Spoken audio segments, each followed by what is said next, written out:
Well, thanks for joining us again this week on the Fun and Mentals of Real Estate. I'm your host here, Angela Dillmon at the Dillmon Group at Keller Realty Chesterfield, and this is my wealth building partner, Glen Calvin with Gill Mortgage. And this is our expert buyer's agent, Josh Gulledge. He's here again this week with our buyer series. We are here to help you build wealth, live your dream lifestyle, and leave legacies that matter. Legacies that matter. All right, so awesome. We have been in the house. We like this house. We've been talking about making an offer. Was price the only thing we talked about last week? This week, here's the question. Would you ever make an offer without getting an inspection? Ooh, when would you ever do that? Oh my gosh. Now we know, nervous. We know people do that all the time. And I do know some agents who go, I would never let my buyers do that, ever. But we know that there's a lot of that going on right now. So how is it that people are doing this? Why would they? And why would they? Yeah. This is true too, right? All right, so we've got obviously multiple offers on the house. It's probably the main reason why, right? All right, and there might be, we still have them, by the way. It's 2025. We still have multiple offers on houses. This is still a topic of conversation. And we talked last week, we kind of ended it with the sellers are probably more likely to accept your offer. The ease that it's going to close, the more likelihood that it's going to close, the less hassle they're going to have. Yeah, it's like it's a sure thing. That's what they want. They want a sure thing, a good price, and a sure thing. That's what the seller wants. And so that's why we're talking about this. So, all right. So.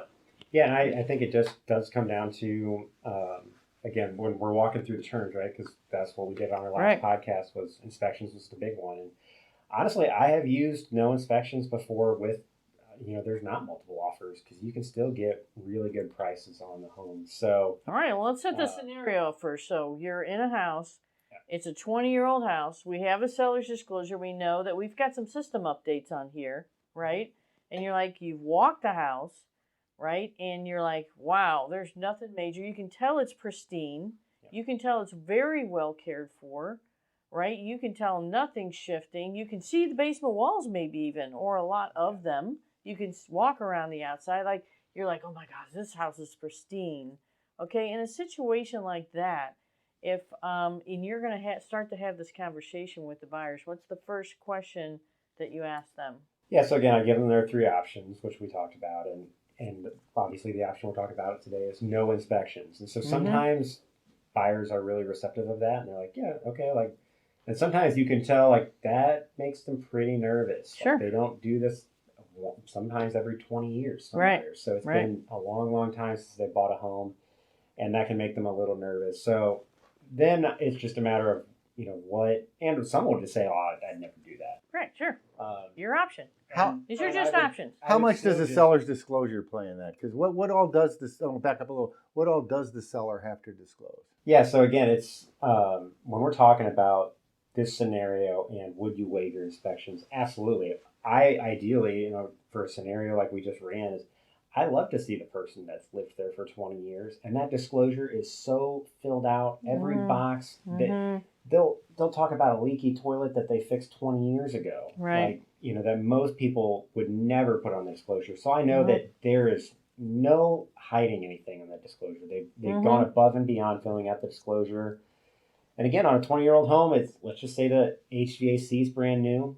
The roof just got replaced. It's less than a month old. Right. That they even put in the disclosure, lived there 20 years. It's never leaked for them. And I can see the basement walls and it smells as dry as a bone. So whenever you just, maybe you're on top of the hills, it's like, how would water ever get to you? Right. So, when we go through that, I would ask them specifically if they say, I'm just not comfortable doing the inspections. A lot of times, just for general knowledge, I want to know, what are you so scared of with this house? Right. Because I want to help, make sure it maybe just a mental roadblock for them. And, and I just want to make sure it's addressed if we do have inspections, because they're specifically concerned about one thing, that I tell that inspector and or get the appropriate person in there. Because, again, there are times where inspectors, their scope of services might be limited to what a true professional could do. So, an inspector might be able to point out a mold concern, but they're not a mold specialist. Right. So if they're really concerned about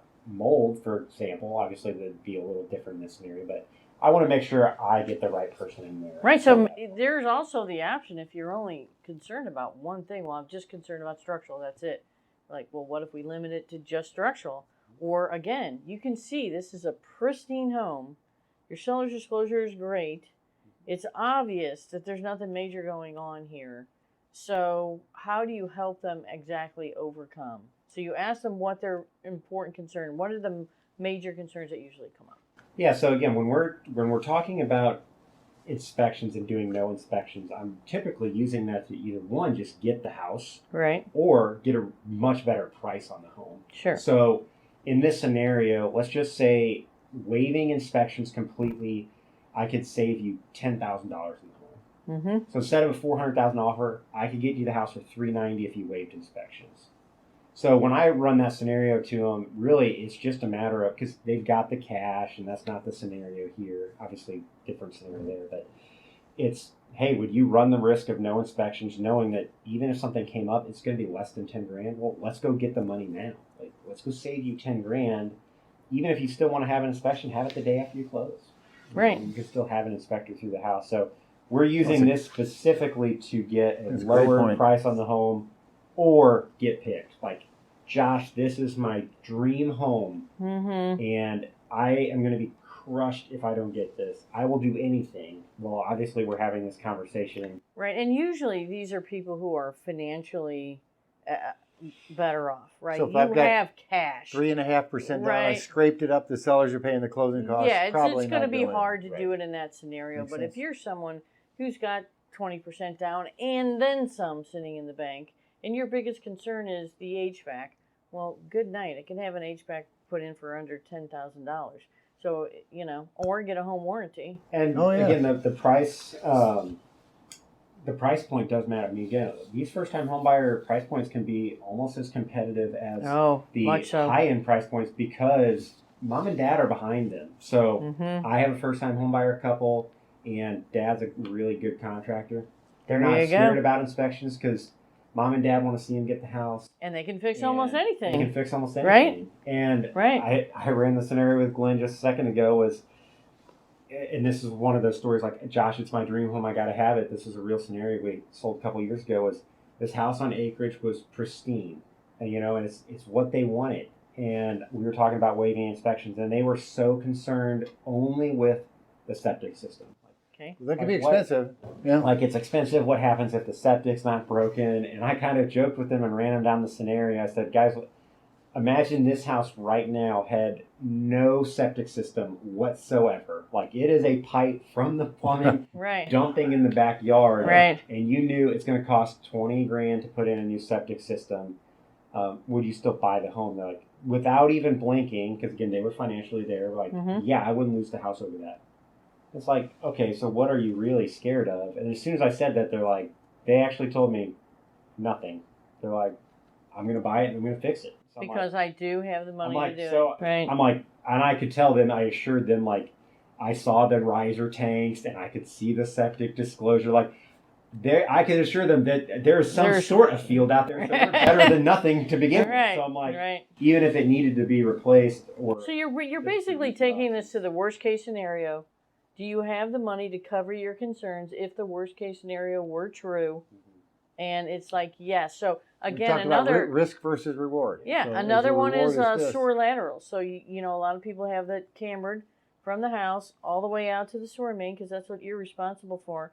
But in many counties and cities, there are sewer lateral insurance programs, and if it's broken from the wall of your house out to the main, it's covered, and all you have to do is have it cambered, apply for the program, and they cover it. Yeah. It's just that simple. So if you're in an area where you have sewer lateral insurance, you're covered. Yeah. So now what are we really worried about? You're responsible for what's under the floor in the basement, but what's worst case scenario there? $3,500? $5,000 sometimes? I mean, 7 would be a super duper, hey, I've hardly ever seen them that high. But we can talk to a plumber and say, hey, what's the worst case scenario here and there? They'll tell you. But that's usually what it is. $3,500, $5,000, $1,500, $7,000. That's it. And you're like, oh, is that all? Yeah, that's it. And you're like, okay, well then I'm really not worried. I can handle that. And again, clients do respond to their agent and their experience. So again, I can assure them how many homes I've shown and my security with them. And there's been homes before where, clients can always make the decision, but I'll flat out tell them, like, guys, I'm nervous. And when I'm saying that, like, I'm like, you should also be very nervous because this is going to be, I joke with them and say, this inspection report's going to light up like a Christmas tree. Yeah. Like, Right. You're going to see it and you're going to be like, holy cow, what have I done? Or just get hit with these repairs. So a lot of times it's really how confident I am that I know that this house is going to be in really good shape. Right. While not being an inspector, but. So if you have the contract help in the family, you know someone, you have the backing of your parents, you have the cash, you're able to overcome concerns, you can get a home warranty that will cover many things, HVAC, plumbing, some electrical, some lighting, the water heater. Is it the water heater looks old but the HVAC's new? Well, what's the worst case on a water heater? $2,000? $3,000? If you want to put in a fancy one, you're like, oh, is it all only that? Yes.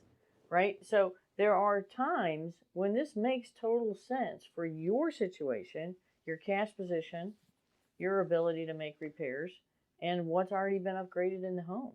So I would never say never. I would always give you the options, walk you through it by talking through what's your biggest concern. Now, when it's a special versus a residential contract, the residential standards have all these full inspection privileges in it, but a special sale contract removes the inspection privileges and also does not require a seller to get an occupancy inspection. So then there's that.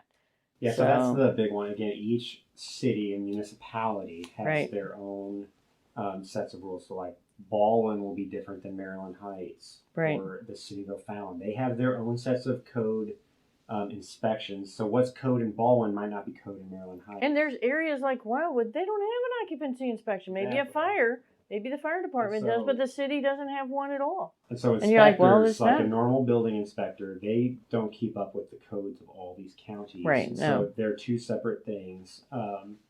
Again, what a building inspector will find is typically more in depth than what an occupancy inspector looks for. They're looking for safety issues. They're looking for your handrails, your fire and smoke alarms, your handrails, the big trip hazards, concrete broken up. So they just want to make sure. They don't like broken glass. They'll look at your electrical panel. They don't like it when something's not working, or your GFIs. They'll look at that. There's a whole list on each city or county's website of what they look for.